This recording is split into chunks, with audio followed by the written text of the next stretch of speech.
Ang ganda, ang pangangkok ko sa tanga. Kinain na ng manok. Sige tay. Sagagalit ko yung tampan hati ko. Itim na bigas po. Diba? Patitikim sa atin ni tatay yung itim na bigas. Yan po yung mga lumang kiskisan. Nung araw po kasi, alam nyo naman nung araw, wala tayong kiskisan talaga. Ganyan lang.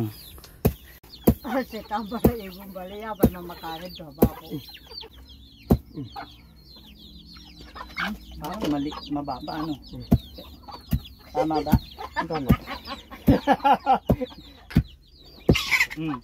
Tay, sandali, kukuha ako ha. Titignan ko lang. Oo nga, kulay itim siya. Ito po, tingnan niyo yung bigas.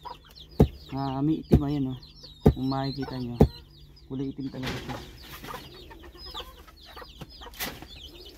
Lalagay doon tayo. Tapos atipan yung Ay patali. Gawin ba yun? Atipan naman po. Atipan kung tawagin sa amin sa Bulacan. Ewan ko sa kanila kung ano tawag. Tatap. Tay? Tatap. Alis yung tatap. Ito tayo mo yan? Malaki tayo.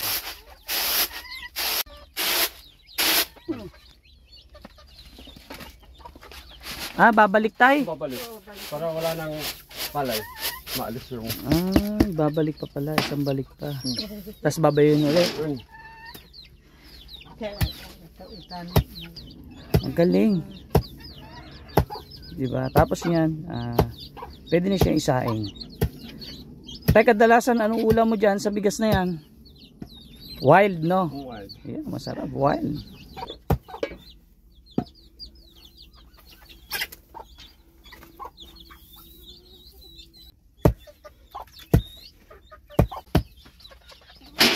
Yun, pwede na, no? Yun, pwede na po.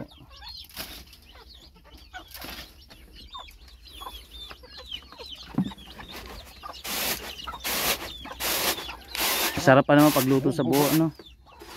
Pwede na siguro yan tayo, no? Alisin pa yung ilo. Para mas masarap. ito alisin.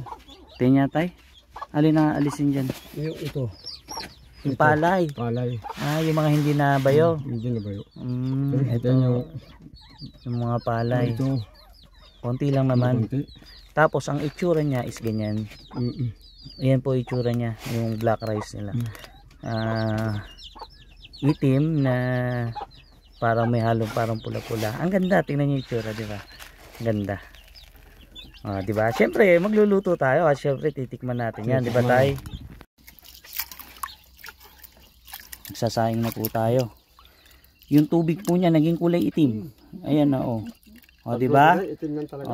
Tingnan niyo kamay ko, luminis. Tawa si tatay. Kaya pala lagi kulay itim yung tubig.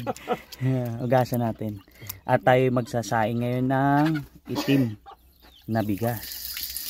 Siguro marami pa po hindi nakakatikim nito. Maganda. Ayaan nyo, di-describe ko na lang po sa inyo kung ano lasa.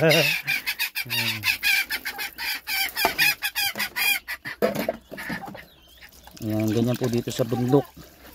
Masarap ang bigas. Mas masarap pa sa bigas sa Kabayanan. Yan. Tatakpan na ng tatay. Kami magluluto na.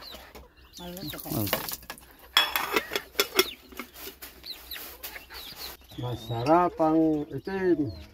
Na bigas, no tay? Titikman natin yan syempre. Ano ulam natin ngayon tay dyan? Alam niyo si tatay walang problema sa ulam. Napakaraming manok. Gusto mo yan. Hindi ko marunong magluto manok. Hindi siya marunong magluto, magparami lang.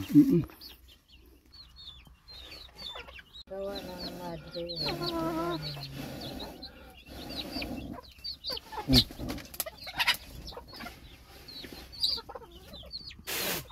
Ay, supot. Namiyo ka ba?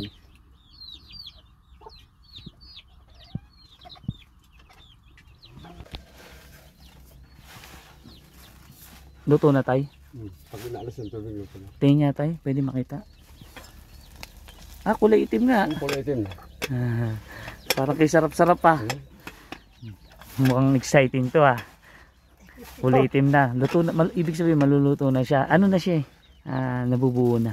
Kumain na asukal. Ay, luto natin yata eh. Luto na ata. Pwede na, kakain na kami.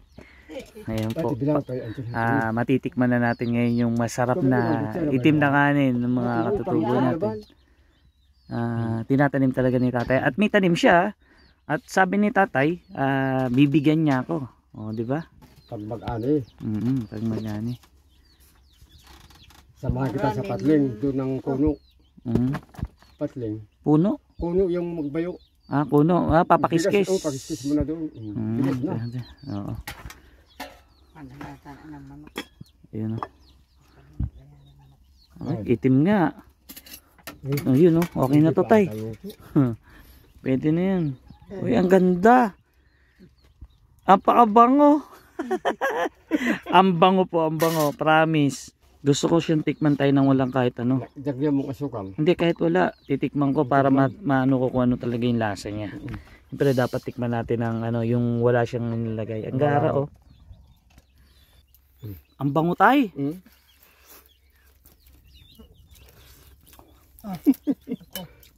Dagyan mo, asukal. Agam mga ko. Parang malinamnam siya na. Nabango. Masarap siya.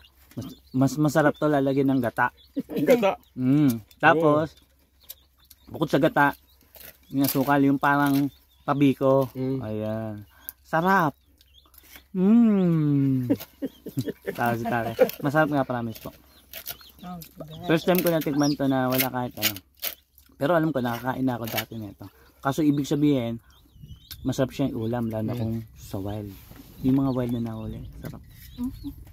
Asukal. Asin lang tay, nay? Asin. Ganyan po sila. Asin. Tapos kung gusto mo ulam, asukal. Okay na yun, no tay? Gara nang lalagyan mo na asukal tay ah. Ito, asukal na lang. Ito asin yan. Asin? Masarap sa asukal yun eh. Pero si nanay ay nilagay niya asukal din. Asukal. Masarap sa asukal ito. Pag-iban ahin. Ito pa may bahala yun. Parang kakanin no? Kinain ng nanay oh. Sarap nay? Oo. Yan yung sinasabi na ano, traditional na ano, pamumuhay yung pamumuhay po talaga nila na yon. Yung style na yun na babayuhin mo muna, aatipan, tapos luluto. Yung ganyan po yung natural na buhay nila talaga. Kahit noon pa.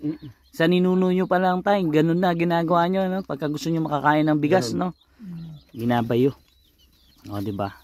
Nakakatuwa lang na nasaksihan natin kung paano mag-prepare ng bigas ang mga kababayan natin. O, di ba? Kababayan natin sa bundok. Sarap tay? Sarap. Masarap ito. Talaga ito lagi kong merinda ito kung magbayo.